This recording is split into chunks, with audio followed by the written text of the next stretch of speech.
growth each year in membership for the last 5 years. I'm sure there's a lot of other membership-based organisations would love to be able to claim that sort of growth in their membership. And the people that are joining up are recognising the benefits for soil health, less wind and water erosion, the increased water use efficiency you get out of it, and particularly higher yields, because it's all about how you actually make a dollar. But I suppose what I'd like to touch on in what I've got to say is those sorts of things like this organisation just don't happen.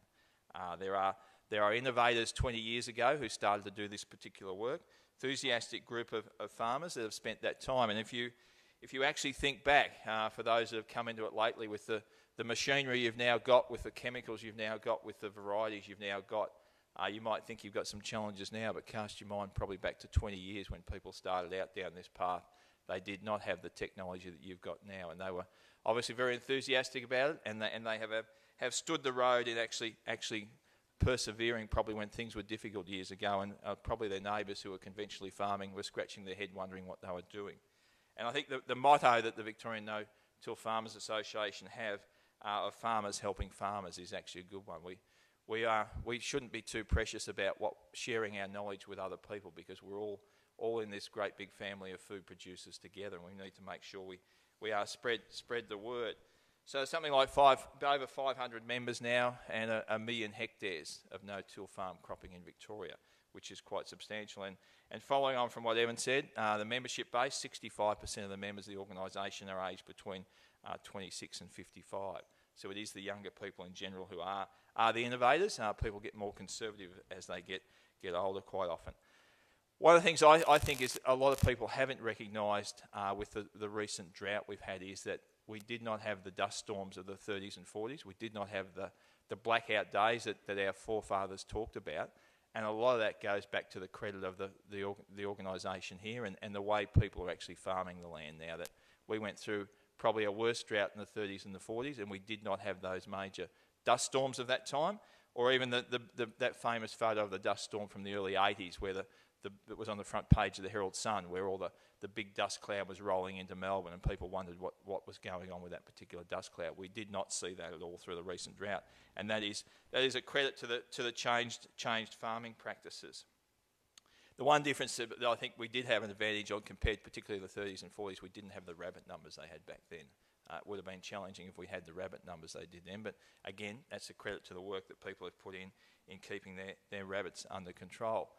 But the message I'd like to leave you with is that there was a recent UN report that said by 2050 the world will have a population of 9.6 billion people. We currently have a population of 6.5 billion people, and we will need 70% more food to feed those people. So some quite staggering numbers if you actually look at that, and that's both an opportunity and a challenge. It's an opportunity for Victorian food producers in that there will be increased demand for our particular product, but a real challenge in the fact of how you actually produce that, and we'll be producing that off less land and less water because of the urban growth that will take up land and water.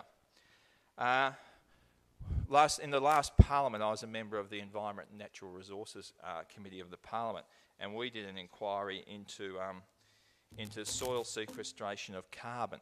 And we had one of our hearings in Horsham, and can I commend the two people from your organisation who came along and presented that inquiry, Robert Ruwalt and the other Peter Walsh. And they actually put the message there very clearly to that committee, because at the time there was a head of steam being built up in the bureaucracy that if you just increase the soil carbon levels by 1% right across the Australian landmass, you'd solve all this issue about storing carbon for climate change. And as you would very well know, it's not that simple. And the very clear message that they gave us that day, which is then reflected in the report that we wrote, was that storing soil carbon is not as easy as it sounds. It's difficult to measure, it's expensive to measure, and it's unstable. That if you actually start storing carbon and you actually receive payments for it, and then you have a drought and you have less cover on the ground, you can actually lose carbon. And if you're in a carbon market, you would then be up for some either payments or some halt on your payments until you actually returned to the norm. So can I thank the group and those people who came along and gave us some very clear messages that were then reflected in that report. I suppose the other issue about the carbon farming story is we've got to, I think, from a public policy point of view, be very careful we don't put in place marketplaces that actually distort the price of land and water. It's all very well to say we'll just plant trees to store carbon, but those trees have to be there for 100 years, and the best place to grow trees is usually the best soil and the best rainfall area. So if we're going to feed actually achieve that 70% increase in production of food that we need to feed the world, we don't actually want the best land and the water being tied up to store carbon. So I suppose the other issue to briefly touch on is myself as Minister for DPI, the first day I walked into Richard Bolt's office, who's the Secretary, he said to me, "Minister, the thing you need to remember most is you are actually a minister with a major science portfolio." And I suppose that brought home to me how big DPI is and the research they do, and you'll see some of that presented here today. And one of the pleasures in this job, and it's a lot better than sitting in Parliament, is actually getting the opportunity to go around to some of the institutes that DPI do run. Yesterday I was fortunate enough to be in Horsham at VIDA, where we announced $20 million for increased research into legumes and pulses and what can be done with plant breeding there, particularly issues around heat stress, around the harvestability, around some herbicide-tolerant varieties that are going to be produced. But the thing that I'd never ever thought about, and it's interesting, is that they're also doing work on the cookability of legumes. That if you think about the market, which is the subcontinent, they are challenged for energy and they are challenged for water. If you can actually get varieties that actually cook quicker, you take less energy and you take less water. So just a little thing that I learnt yesterday that is quite fascinating. So there are two roles today, to not only open the conference but also to launch DPI services to grain growers update for this year, updated from last year. So there is copies down on the back table, or is available on the DPI website, that actually lists everything that DPI is doing and where you can go and get the information that you want in one simple document.